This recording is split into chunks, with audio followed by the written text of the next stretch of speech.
Aceite de coco, ¿una auténtica maravilla de alimento o veneno? Vamos a verlo. Y es que el aceite de coco se encuentra igualmente arropado por sus múltiples beneficios que por los distintos ataques en relación a su composición y algunos de sus ácidos grasos. Yo voy a destacarte los beneficios del aceite de coco porque bajo mi punto de vista es un gran alimento. No solo ha sido utilizado como alimento desde épocas inmemoriales, también como un elemento terapéutico. El aceite de coco es una grasa. Debes saber que se extrae de la pulpa del coco y principalmente está formado por ácidos grasos que son ácidos grasos saturados. Este miedo o estos ataques al aceite de coco vienen dados porque estos ácidos grasos, sobre todo saturados, han sido temidos desde los años 60. Debes saber también que en aquellos estudios que nos pusieron a todos en contra del consumo de grasa, incluso sembraron el miedo a la grasa saturada, al parecer no estaba incluido el aceite de coco.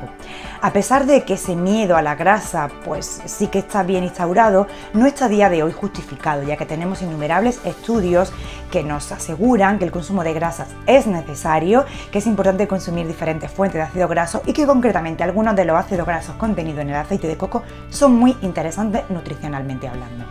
En el aceite de coco virgen debes saber que esa grasa ha sido obtenida por presión en frío. Esto es muy importante porque encontramos en el mercado diferentes tipos de aceite de coco y aquí vamos a destacar las propiedades del aceite de coco virgen. El 90% de los ácidos grasos del aceite de coco son ácidos grasos saturados, por eso te decía que, de ahí creo que vienen un poco los miedos con el consumo de aceite de coco. Dentro de esos ácidos grasos saturados vamos a destacar algunos ácidos grasos muy conocidos, te sonarán los MCT, en castellano serían ácidos grasos de cadena media. Dentro de estos ácidos grasos de cadena media nos vamos a encontrar con el ácido láurico. El ácido láurico es muy interesante y de él derivan la mayoría de los efectos positivos que asociamos al aceite de coco. Repasando un poco este tema de los ácidos grasos, vamos a destacar que los ácidos grasos saturados de cadena media van a ser estos que tienen en torno a unos 6 a 12 átomos de carbono y los ácidos grasos saturados son cadenas estables que no tienen dobles enlaces, es decir, estos ácidos grasos están unidos, estos átomos de carbono, por enlaces simples. No sería igual en los ácidos grasos monoinsaturados o poliinsaturados donde hay diferentes tipos de insaturaciones, diferentes tipos de dobles enlaces. En el aceite de coco, como digo, predominan los ácidos grasos de cadena media y de aquí derivan algunas funciones interesantes, sobre todo en el metabolismo energético. En primer lugar, vamos a destacar ese aporte de energía. Hemos visto que el aceite de coco está formado por ácidos grasos de cadena media. Estos ácidos grasos de cadena media son una muy buena fuente de energía, además muy rápida, produciendo energía directamente en el hígado. Estos ácidos grasos más cortitos pues no se tienen que romper para esa obtención de energía, incluso son capaces de producir cuerpos cetónicos que sabemos que son unas sustancias que producen energía más directa en nuestro organismo, sobre todo en algunos tipos de células. Además de que son un combustible muy interesante por esta capacidad de producir energía eficientemente, sabemos también que los ácidos grasos de cadena media tienen un efecto saciante, así que el segundo beneficio que asociaríamos al aceite de coco es ese efecto saciante.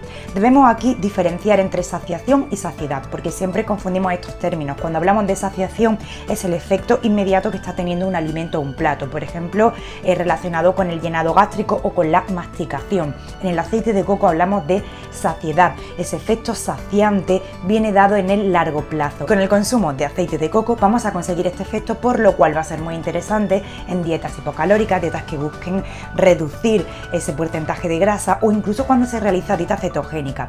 En el caso de la dieta cetogénica, el consumo de aceite de coco cumpliría varios puntos. Por ejemplo, este efecto saciante que se busca y que luego estaría derivado precisamente de ese consumo de grasa, sobre todo de ácidos grasos de cadena media y corta, pero también el ser un aporte de energía cuando estamos restringiendo el aporte de energía por parte de otros macronutrientes como carbohidratos.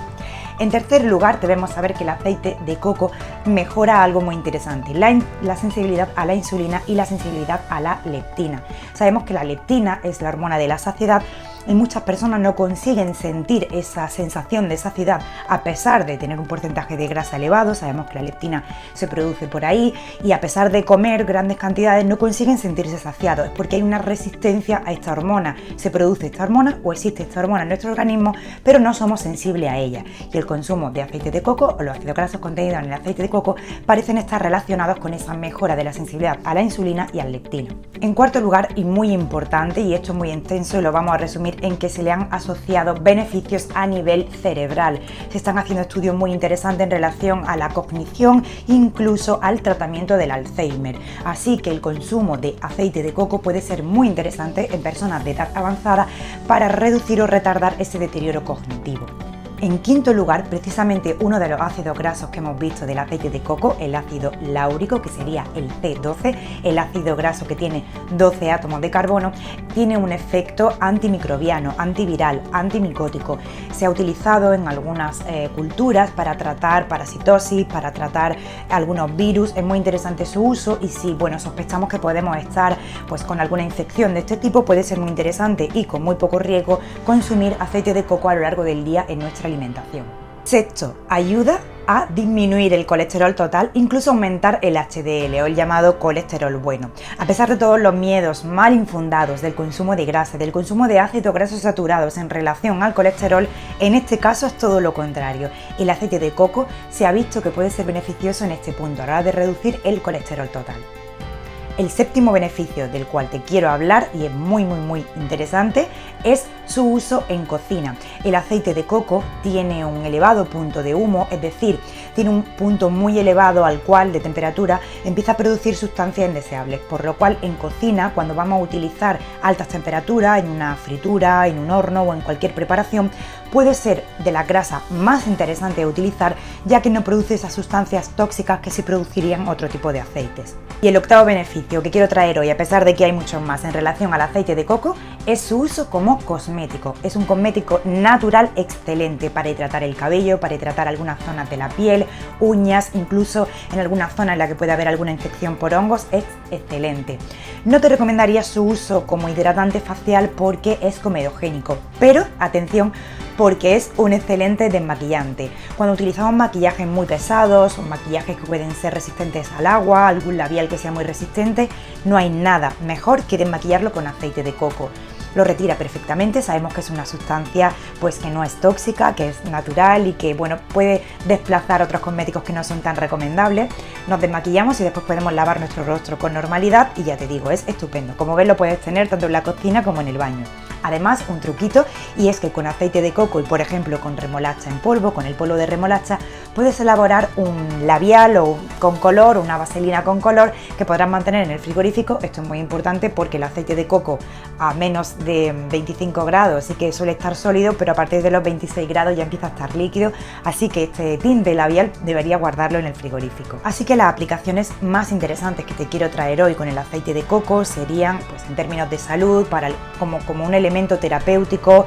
Podemos utilizarlo también para inducir esa cetosis o aumentar ese aporte de ácidos grasos de cadena media. Es muy interesante también en cocina por el elevado punto de humo, pero también en repostería, ya que las propiedades que hacen que pueda ser líquido en algunas temperaturas nos puede facilitar mucho algunos procesos culinarios y luego al enfriarse mantenerse sólido también nos produce, sobre todo en repostería, a la hora de enfriar nuestros chocolates, algunas ventajas en la cocina.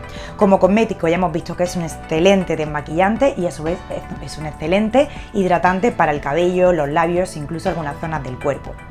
Es muy importante que cuando compres aceite de coco sea un aceite de coco virgen. Eso significa que ha sido extraído en frío, que sus propiedades se mantienen. Y luego, muy importante también, como en nuestro aceite de coco de HSN, que sea un aceite de coco orgánico. Eso, bajo mi punto de vista, también le suma muchísimos puntos. Así que, como ves, es un elemento que hay que tener en casa sí o sí, tanto para utilizar de manera terapéutica, para utilizar en nuestra cocina y para utilizar como cosmético. ¿Hay algún uso del aceite de coco que no hayamos mencionado? Cuéntanos.